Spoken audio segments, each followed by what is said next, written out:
Oi, queridos alunos, pais e responsáveis. Sejam muito bem-vindos a mais uma aula de português com a professora Jéssica Fazanha para as turmas do quinto ano A e B. Nesta aula de hoje, vamos iniciar o livro 2. Vamos orar? Posição para oração. Querido Deus, amado Pai, graças te damos, Senhor, pela vida, por mais uma vez estarmos reunidos em teu nome. Pedimos a vossa proteção para nós e para os nossos familiares. Senhor, pedimos também que esteja conosco neste momento de aprendizado.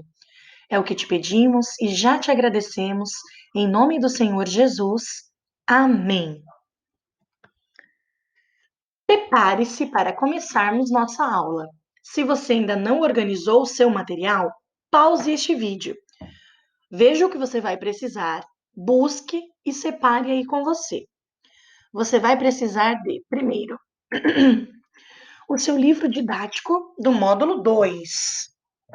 Então, nós daremos início hoje, agora, nesse exato momento, o livro didático 2. Segundo, precisa de um lugar calmo e tranquilo. Então, desligue a televisão, concentre-se na aula, busque o silêncio. Se você está assistindo pelo computador, não fique com o celular próximo. Número 3, você precisa do seu estojo. Você vai usar lápis, borracha, seu marca-texto. Deixe tudo à mão. Número 4, atenção. Para estudar online, você precisa do dobro da atenção que você precisava em sala de aula, porque eu não estarei aí para chamar a sua atenção a todo momento.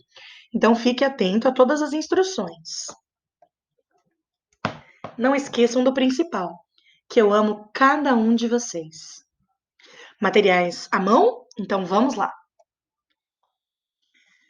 Faça as malas, vamos viajar. Esse é o tema do início do capítulo 4. Na página 8, vocês verão que o capítulo 4 começa fazendo vocês imaginarem montanha, praia, cidade histórica, parque de diversão. Os destinos e os roteiros são os mais variados possíveis. Mas todo viajante deve concordar que viajar é mais que apenas sair de casa. É encher a bagagem de emoções e novos conhecimentos e acumular experiências para a vida toda. Na página 9, eu vou pedir para que vocês analisem com calma, depois que a gente terminar esse vídeo, que vocês observem a imagem com calma e respondam mentalmente as perguntas A, B, C e D, ok?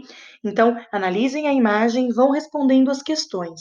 Muitas das vezes, nós pensamos que viajar é pegar um avião e ir para muito longe, mas não.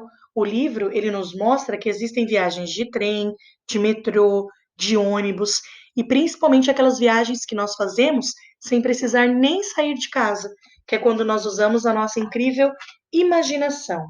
Então, depois façam com calma as questões da página 9, que é para observar a imagem e colocar as suas emoções e pensamentos para fluir. Este capítulo, ele começa com uma história emocionante, um incrível relato de viagem de Péricles Rosa até as comunidades ribeirinhas. Um texto rico em detalhes e sentimentos. Você lerá um texto de uma aventura real a um lugar pouco conhecido, mas que reserva grandes surpresas. A sua missão é ler o texto com muita atenção e usando sua imaginação para pensar em cada momento, como se estivesse assistindo a um documentário da viagem. Então não basta ler, é preciso imaginar, é preciso se colocar dentro da história para entender de verdade o que o autor quer dizer. Essa leitura você fará da página 10 até a 12. Como se trata de um quinto ano, essa leitura você fará individualmente. Então, eu não farei a leitura para você. Você fará a leitura para que você possa fazer a sua interpretação de texto. Então, da página 10 a 12 é a leitura desse relato maravilhoso de viagem. Explicando os exercícios. Interpretação. Saber interpretar um texto é fundamental para que você se torne uma pessoa inteligente e independente. Entender o que está escrito não é apenas juntar letras e palavras, é compreender o sentido do texto, captar o que o autor quis dizer, o que o autor quis mostrar a cada palavra. As questões de 1 a 6, elas são de interpretação de texto, com base na história. A número 1 pede para que você identifique e destaque no primeiro parágrafo do texto. Então, para isso, você vai usar o seu marca-texto, para marcar lá para onde o autor do relato viajou e quando foi que ele viajou. As questões de 2 a 6 são todas questões sobre o texto. Qual é a experiência que o autor vivenciou? Por que essa experiência chamou tanto a atenção do autor? Qual é o principal assunto abordado, né? Depois, por que as casas da comunidade são elevadas? E a número 6, qual é a justificativa deles para essa escolha? Então, todas as questões são com base de interpretação do texto. Por isso que eu sempre peço para que vocês leiam pelo menos 2 vezes o texto antes de irem para as questões, para que não fique dúvidas sobre o texto. Depois, nós temos o exercício 7, que é de regras gramaticais. A questão 7, ela está voltada para a pessoa do discurso, ou seja, ela está te perguntando quem é que está falando no texto, se está em primeira pessoa ou em terceira pessoa. A número 8, a questão número 8, ela vem de uma opinião pessoal. Ela quer saber se você realmente compreendeu o texto para poder dar a sua opinião. Nós só conseguimos opinar sobre aquilo que entendemos. Então, se você leu o texto, você compreendeu a história, você vai conseguir tranquilamente dar a sua opinião sobre ela. Depois, as questões 9, 10, 11 e 12, elas são o que chamamos de coleta de informações. Você vai coletar os dados que essas questões estão pedindo lá no texto. Por exemplo, a número 9, ela quer saber se é um texto com base fictícia ou com base em fatos reais. Então, lá no texto, você sabe se esse texto está falando sobre algo real ou algo imaginário. A número 10 quer saber onde esse relato de viagem foi publicado. Nós sabemos que essa informação, ela fica no finalzinho do texto. Depois que o texto termina, nas letras menores, você vê o nome do autor, onde foi publicado. A número 11 quer saber quem você imagina que seja o público-alvo. Quais pessoas ficariam interessadas em ler esse texto? Pessoas que gostam do que leriam esse tipo de texto?